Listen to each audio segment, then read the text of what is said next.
જય શ્રી કૃષ્ણ મિત્રો, તમારા બધાનું સ્વાગત છે આપણી યુટ્યુબ ચેનલ સત્સંગ માર્ગમાં। આજે આપણે ભાગવદ ગીતા અધ્યાય 15 વિશે વાત કરવાના છીએ। મિત્રો, જો તમારે આગળના અધ્યાય સાંભળવાના બાકી હોય તો મેં ડિસ્ક્રિપ્શનમાં લિંક આપેલી છે, જરૂરથી વિઝિટ કરજો।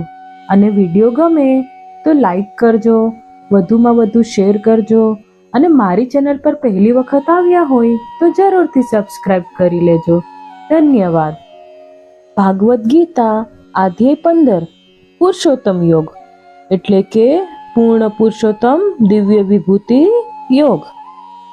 અગાઉના અધ્યાયમાં શ્રી કૃષ્ણએ સમજાવ્યું છે કે માયિક પ્રકૃતિના 3 ગુણોને ઓળંગીને કોઈ પણ મનુષ્ય દિવ્ય લક્ષ્યની પ્રાપ્તિ કરે છે। તેમણે એ પણ પ્રગટ કર્યું છે કે ભગવાનની અનન્ય ભક્તિમાં લીન થવું એ આ 3 ગુણોથી ઉપર ઉઠવા માટેનું સર્વશ્રેષ્ઠ સાધન છે। આવી ભક્તિમાં લીન થવા માટે આપણે મનને સંસારથી વિરક્ત અને ભગવાનમાં અનુરક્ત કરવું જોઈએ।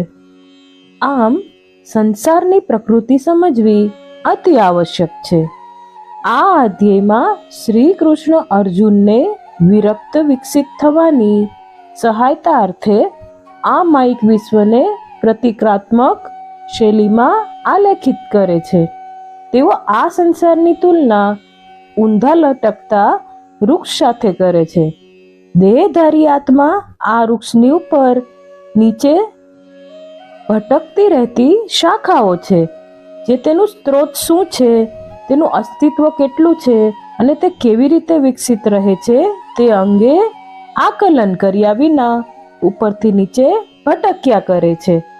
આ વૃક્ષના મૂળો ઉપર છે, કારણ કે તેનો સ્ત્રોત ભગવાનમાં છે।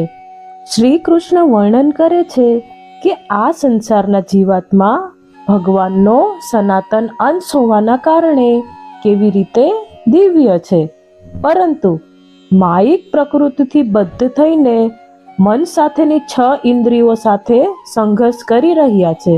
તેઓ સમજાવે છે કે કેવી રીતે દેહધારી આત્મા દિવ્ય હોવા છતાં ઇન્દ્રિયોના માયિક વિષયોનું આસ્વાદન કરે છે। તેઓ એ પણ વર્ણન કરે છે કે કેવી રીતે મૃત્યુ સમયે આત્મા વર્તમાન જીવનમાં મન અને ઇન્દ્રિયો સાથે નવા શરીરમાં દેહાંતર કરે છે। અજ્ઞાનીને ન તો શરીરમાં આત્માની ઉપસ્થિતિનો બોધ થાય છે કે ન તો મૃત્યુ સમયે આત્મા દેહ છોડે છે તેનો બોધ થાય છે, પરંતુ યોગીઓને તેમના જ્ઞાન ચક્ષુઓ તથા મનની શુદ્ધિના કારણે તેનો બોધ થાય છે। એ જ પ્રમાણે ભગવાન પણ આ સૃષ્ટિમાં ઉપસ્થિત છે, પરંતુ તેનો જ્ઞાન ચક્ષુ દ્વારા બોધ કરવો પડે। શ્રી કૃષ્ણ પ્રગટ કરે છે કે આપણે ભગવાનનો મહિમા જે સર્વત્ર પ્રકાશિત છે તે દ્વારા આ વિશ્વમાં ભગવાનનું અસ્તિત્વ છે તે કેવી રીતે જાણી શકીએ। અધ્યયનનું સમાપન શર, અક્ષર અને પુરુષોત્તમ આ શબ્દની વ્યાખ્યા આપે છે। માયિક પ્રદેશની અંતર્ગત હોવાના કારણે શર નશ્વર છે, અક્ષર એ ભગવાનના ધામના મુક્તાત્માઓ છે, પુરુષોત્તમ એ પૂર્ણ પુરુષોત્તમ ભગવાન છે, જેઓ આ વિશ્વના પાલક છે। તેઓ નશ્વર અને શાશ્વત બંને પ્રકારના જીવોથી પરે છે। આપણે સર્વસ્વ સમર્પિત કરીને તેમની ભક્તિ કરવી જોઈએ। ત્યારબાદ પૂર્ણ પુરુષોત્તમ ભગવાન બોલ્યા, એમ કહેવાય છે કે શાશ્વત વડના વૃક્ષના મૂળ ઉપરની તરફ અને શાખાઓ નીચેની તરફ છે, તેના પર્ણો વૈદિક મંત્રો છે, અને જે મનુષ્ય આ વૃક્ષના રહસ્યને જાણે છે તે વેદોનો જ્ઞાતા છે। વૃક્ષની શાખાઓ ઉપરની તરફ તથા નીચેની તરફ વિસ્તરે છે અને ઇન્દ્રિયોના વિષયો રૂપી નાજુક કડીઓ સાથે 3 ગુણોથી શોષણ પામે છે। નીચેની તરફ લટકતા મૂળો મનુષ્ય દેહમાં કર્મના પ્રવાહનું કારણ છે, અને તેની નીચેની શાખાઓ માનવ જગતમાં કાર્મિક બંધનોનું કારણ છે। આ વૃક્ષના વાસ્તવિક સ્વરૂપની અનુભૂતિ આ જગતમાં થતી નથી. ન તો તેનો આદિ છે કે ન તો તેનો અંત છે કે ન તો તેનું નિરંતર અસ્તિત્વ છે. જે લોકો મિથ્યાભિમાન તથા મોહથી મુક્ત છે, જેમણે આસક્તિના દોષો પર વિજય પ્રાપ્ત કર્યો છે, તેઓ નિત્ય આત્મા અને ભગવાનમાં જ નિવાસ કરે છે. જેઓ ઇન્દ્રિયોના ભોગની કામનાથી મુક્ત થયેલા છે અને સુખ અને દુઃખના દ્વંદ્વોથી પરે છે, એવી મુક્ત વિભૂતિઓ મારા શાશ્વત ધામને પ્રાપ્ત કરે છે. ન તો સૂર્ય કે ન તો ચંદ્ર, ન તો અગ્નિ મારા ધામને પ્રકાશિત કરી શકે છે. ત્યાં ગયા પછી કોઈ આ માયિક વિશ્વમાં પુનઃ પરત આવતું નથી.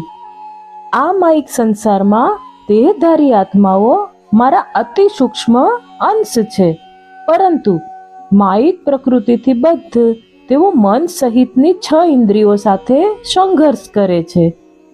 જે રીતે વાયુ સુગંધને એક સ્થાનેથી બીજા સ્થાને લઈ જાય છે, તેવી રીતે દેહધારી આત્મા જ્યારે જૂના શરીરનો ત્યાગ કરે છે અને નવા શરીરમાં પ્રવેશ કરે છે, ત્યારે તેની સાથે મન તથા ઇન્દ્રિયોને લઈ જાય છે. કર્ણ, નેત્રો, ત્વચા અને નાક કે જે મનની આસપાસ જૂથમાં એકત્રિત થયેલા હોય છે, તેમના પ્રત્યક્ષીકરણનો ઉપયોગ કરીને આત્મા ઇન્દ્રિય વિષયનો ભોગ કરે છે. શરીરમાં નિવાસ કરતા અને ઇન્દ્રિય વિષયોને ભોગવતા આત્માઓનો બોધ વિમૂઢ મનુષ્યોને થતો નથી કે જ્યારે તે વિદાય લે છે ત્યારે પણ તેનો બોધ થતો નથી, પરંતુ જેઓ જ્ઞાનરૂપી ચક્ષુ ધરાવે છે તેઓ તેને જોઈ શકે છે. ભગવત પ્રાપ્તિ માટે પ્રયાસ કરી રહેલા યોગીઓ પણ શરીરમાં આત્માની અનુભૂતિ કરવા માટે સમર્થ હોય છે, પરંતુ જેમનું મન વિશુદ્ધ હોતું નથી તેઓ એમ કરવાનો પ્રયાસ કરે તો પણ તે જાણી શકતા નથી. એ જાણ કે હું સૂર્યના તેજ સમાન છું, જે સમગ્ર સૂર્યમંડળને પ્રકાશિત કરે છે. ચંદ્રનો પ્રકાશ અને અગ્નિનું તેજ પણ મારામાંથી જ આવે છે, એમ જાણ. પૃથ્વીમાં વ્યાપીને હું મારી શક્તિ દ્વારા સર્વ જીવોનું પોષણ કરું છું. ચંદ્ર બનીને હું સર્વ વનસ્પતિઓનું જીવન રસથી પોષણ કરું છું. એ હું જ છું જે સર્વ જીવોના ઉદરમાં જઠરાગીન સ્વરૂપ ધારણ કરું છું અને શ્વાસ ઉશ્વાસના સંયોજનથી 4 પ્રકારના ખોરાક બનાવું છું અને પચાવું છું. હું સર્વ જીવોના અંતઃકરણમાં સ્થિત છું અને મારામાંથી સ્મૃતિ જ્ઞાન તેમજ વિસ્મૃતિ ઉત્પન્ન થાય છે. એકમાત્ર હું જ સર્વ વેદો દ્વારા જાણવા યોગ્ય છું. હું વેદાંતનો રચયિતા છું અને વેદોના અર્થનો જ્ઞાતા છું. સૃષ્ટિમાં 2 પ્રકારના જીવો હોય છે, ક્ષર અને અક્ષર. સર્વ નશ્વર જીવો માયિક પ્રદેશમાં હોય છે. અવિનાશી જીવો મુક્ત જીવો હોય છે. તેનાથી અતિરિક્ત એક પરમ દિવ્ય વિભૂતિ છે, જે અવિનાશી પરમ આત્મા છે. તેઓ પરિવર્તનશીલ સ્વરૂપે 3 લોકમાં પ્રવેશ કરે છે તથા સર્વ જીવોનું પાલન કરે છે. હું નશ્વર સાંસારિક પદાર્થો તથા અવિનાશી આત્માથી પણ અનુભવાતીત છું.